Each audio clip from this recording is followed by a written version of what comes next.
खाओगे तुम? हैं?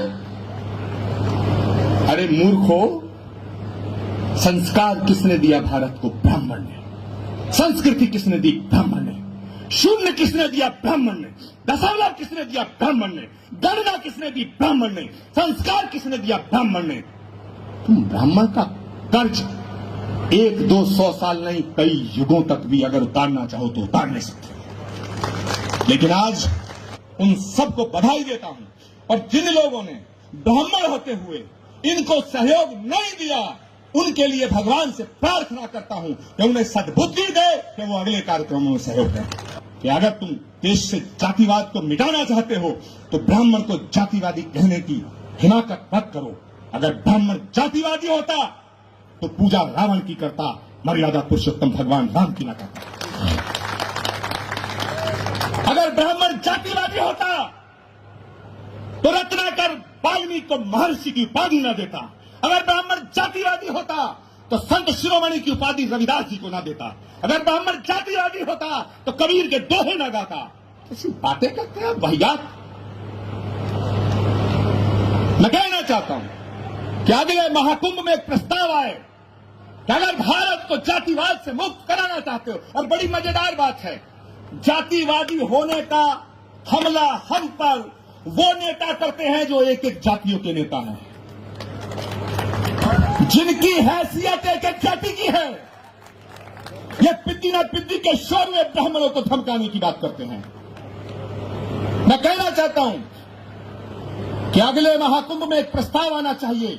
यदि भारतीय लोकतंत्र से, भारत की राजनीति से जातिवाद को मिटाना चाहते हो, और भारत के संविधान में बाबा साहब अम्बेडकर ने यह व्यवस्था दी है, यह हमारा प्रेम्बल है कि भारत के अंदर धर्म, जाति और लिंग के आधार पर कोई भेदभाव नहीं होगा।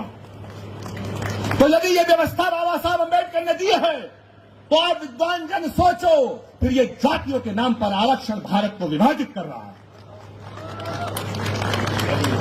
जो मेरे इस कथन से सहमत है, जरा हाथ खड़े करके मुझे।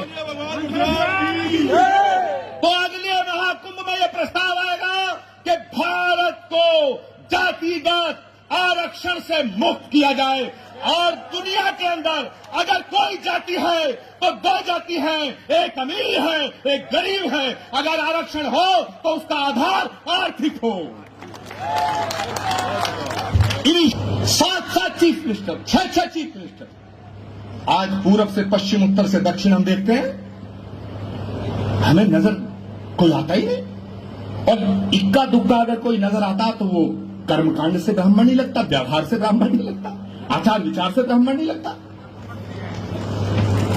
मैं आज इस मंच से निवेदन करना चाहता हूं मेरे दोस्तों कि यदि ये यात्रा, और मैं इसमें यतीन्द्रानंद जी का भी साथ चाहूंगा, क्योंकि यतीन्द्रानंद जी एक बहुत ही सिद्ध संत हैं, लेकिन भारत की सत्ताधारी राष्ट्रीय पार्टी के साथ हैं।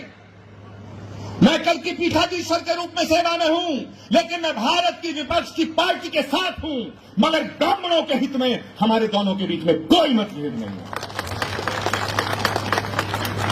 आप फैसला करिए। मैंने तो कर लिया।